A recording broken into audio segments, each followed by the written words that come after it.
अस्सलामुअलैकुम नाजरीन, मैं हूँ आयज़ा शुकत और आप देख रहे हैं आज का पाकिस्तान। खबर शामिल करते हैं कि सतरा थाना सतरा के नवाही इलाका कोटली नरगढ़ में बासर अफराद की गरीब फैमिली की नौजवान लड़की के साथ ज्यादती।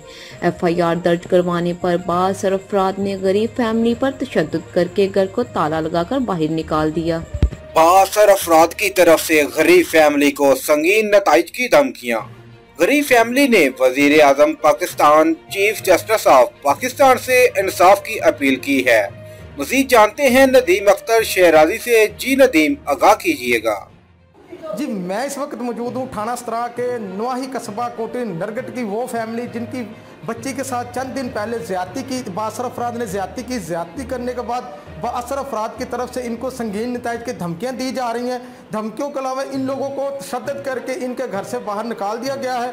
आइए उस फैमिली के अफराद जो हैं, जिन लोगों के साथ ये जुल्म ज्यादती हुई है, उनसे जानते हैं कि ये क्या मामला पेश है। अस्सलाम वालेकुम जी। जी बाबा जी, क्या मामला बना है आपके साथ?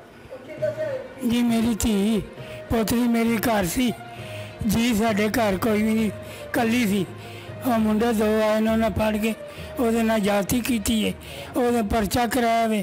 ਪਰਚਾ ਕਰਾਉਣ ਦੀ ਬਾਅਦ ਫਿਰ ਉਹਨਾਂ ਦੇ ਨਾਲ ਸਾਡੇ ਕੋਲ ਪੈਸੇ ਲੈ ਲਓ, ਸਾਨੂੰ ਮਾਰਦੇ ਨੇ। ਅਸੀਂ ਆਨੇ ਪੈਸੇ ਨਹੀਂ ਲੈਣੇ, ਨਾਲੇ ਸਾਡੀ ਲਈ ਇੱਜ਼ਤ ਲੁੱਟੀ ਹੈ, ਨਾਲੇ ਸਾਨੂੰ ਪੈਸੇ ਦਿੰਦੇ ਹੋ। ਅਸੀਂ ਕੋਈ ਦੱਲੇ ਆ, ਸਾਨੂੰ ਘਰੋਂ ਕੱਢ ਦਿੱਤੇ, ਸਾਡੇ ਜੰਦਰੇ ਵੇਖ ਲਓ ਜਾ ਕੇ ਵਜੇ ਪਏ ਨੇ। ਤੁਸੀਂ ਕੀ ਅਪੀਲ ਕਰਦੇ ਹੋ ਹੁਣ ਗੌਰਮੈਂਟ ਅੱਗੇ? ਅਸੀਂ ਕਹਿੰਦੇ ਸਾਨੂੰ ਇਨਸਾਫ ਚਾਹੀਦਾ, ਸਾਡੀ ਹੈਲਪ ਕਰਨੀ ਚਾਹੀਦੀ ਹੈ। ਮਾੜੇ ਬੰਦੇ ਦਾ ਅਸੀਂ ਇੰਨੇ ਜੋਗੇ ਨਹੀਂ। ਮੈਂ ਆਪ ਮੰਜੀ ਦੇ ਮਰੀਜ਼ ਹਾਂ, 4 ਰੁਪਏ ਦੇ ਪਿਸ਼ਾਬ ਕਰਨਾ, ਵੱਡਾ ਵੀ ਛੋਟਾ ਵੀ। मेरी हेल्प होनी चाहिए है सरकार को। जी, अब मेरे साथ वो बच्ची का वालिद मौजूद है, आए जानते हैं कि वो इस बारे में क्या कहें। जी, क्या हुआ आपकी बच्ची के साथ? मेरी बच्ची के साथ जुल्म होया है, बहुत जुल्म होया है।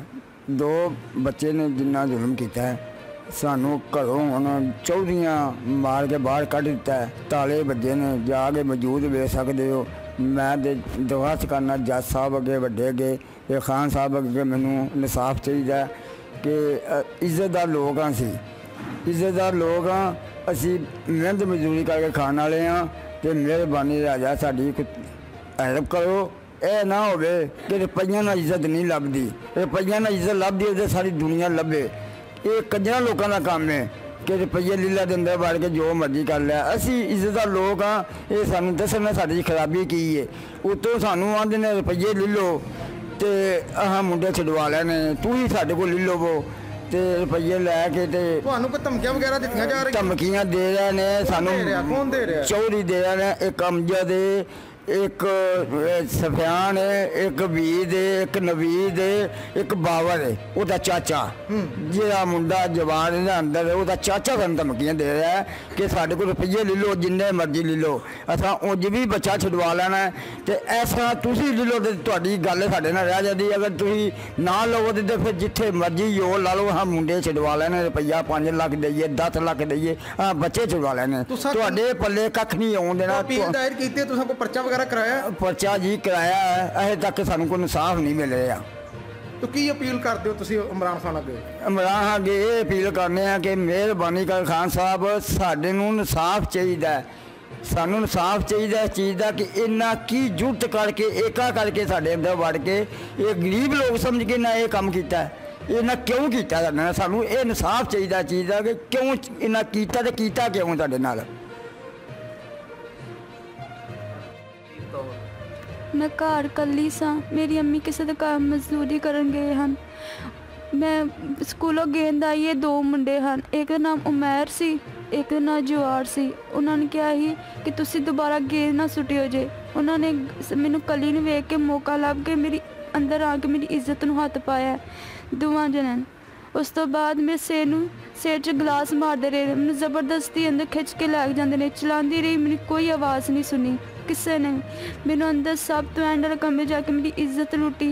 मैं गरीब हाँ, मेरा माँ प्यो गरीब है, मेरे को नहीं होना भाई। सी मेरी बच्ची सी घर, पिंड वाले चौधरी ने मुंडे ने मेरी धी दी ना इज्जत लुटी है, ठीक है। मैं ਹੁਣ ਮੈਂ ਉਸੇ ਟਾਈਮ 1 ਤੋਂ ਕਾਲ ਕੀਤੀ ਜੇ ਘਰ ਆਏ ਨੇ ਪੁਲਿਸ ਆਏ ਨੇ ਉਹ ਸਾਨੂੰ ਲੈ ਗਏ ਨੇ ਉਹ ਪਰਚਾ ਨਹੀਂ ਸੁਣਦੇ ਨੇ ਘਰ ਇਸ ਘਰੋਂ ਨਹੀਂ ਸੀ ਸਾਨੂੰ ਜਾਣ ਦਿੰਦੇ ਨੇ ਅਸੀਂ ਇੱਥੇ ਸੁਲਾ ਕਰੋ ਇੱਥੇ ਕੰਮ ਕਾਵੋ ਠੀਕ ਹੈ ਜੇ ਸਾਰਾ ਪਰਚਾ ਧਮਕੀਆਂ ਲਾਉਂਦੇ ਸੀ ਜੇ ਪਰਚਾ ਕਰਵਾਇਆ ਸੀ ਹੁਣ ਸਾਨੂੰ ਨਾ ਘਰੋਂ ਕੁੱਟ ਕੇ ਬਾਹਰ ਕੱਢ ਦਿੱਤਾ ਵੇ ਠੀਕ ਹੈ ਮੈਂ ਆਪਣੀ ਬੱਚੀ ਨੂੰ ਲੈ ਕੇ ਸ਼ਹਿਰ ਕਿਸੇ ਦੇ ਘਰ ਜਲੀਲ ਹੋਣ ਡਈ ਜੇ ਠੀਕ ਹੈ ਮੈਨੂੰ ਇਨਸਾਫ ਚਾਹੀਦਾ ਵੇ ਮੈਂ ਬੜੀ ਗਰੀਬ ਨਹੀਂ ਜੇ ਮੈਂ ਲੋਕਾਂ ਦੀਆਂ ਮਿਹਨਤਾਂ ਕਰਦੀ ਜੇ ਮੇਰੇ ਨਿੱਕੇ ਨਿੱਕੇ ਬੱਚੇ ਨੇ ਮੇਰੀ ਧੀ ਹੈ ਉਹ ਵੀ ਪਾਗਲ ਹੋਈ ਜੇ ਇੱਕ ਮੇਰਾ ਬੇਟਾ ਉਹ ਵੀ ਨਹੀਂ ਉਹਦਾ ਦਿਮਾਗ ਨੇ ਪਾਗਲ ਹੋਇਆ ਜੋ ਵੀ ਘਰੋਂ ਬਾਹਰ 2 ਮਹੀਨੇ ਬਾਅਦ ਨਿਕਲ ਜਾਂਦਾ ਮੈਂ ਆਪਣੇ ਹੱਥਾਂ ਨਾਲ ਮਿਹਨਤ ਕਰਕੇ ਖਾਂਦੀ ਜੇ ਲੋਕਾਂ ਨੂੰ ਪਤਾ ਮੈਂ ਗੋਹਾ ਸੁੱਟ ਕੇ ਲੋਕਾਂ ਨੂੰ ਘਰਾਂ 'ਚ ਕੰਮ ਕਰਕੇ ਆਪਣੀ ਧੀਆਂ ਨੂੰ ਪਾਲਦੀ ਜੇ ਮੈਂ ਬੜੀ ਗਰੀਬ ਮੈਨੂੰ ਇਨਸਾਫ ਚਾਹੀਦਾ ਮਰਾਨ ਖਾਨ ਮੈਨੂੰ ਇਨਸਾਫ ਚਾਹੀਦਾ ਤੇ ਮੇਰਾ ਇਨਸਾਫ ਨਾ ਮੈਂ ਗੱਡੀ ਤੇ ਲਿਆ ਕੇ ਮਰ ਜਾਣਾ ਆਪਣੇ ਬੱਚਿਆਂ ਲੈ ਕੇ ਮੈਂ ਵੀ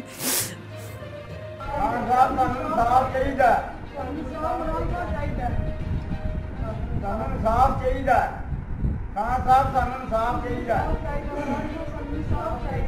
ਖਾਨ ਸਾਹਿਬ ਸਾਨੂੰ ਇਨਸਾਫ ਚਾਹੀਦਾ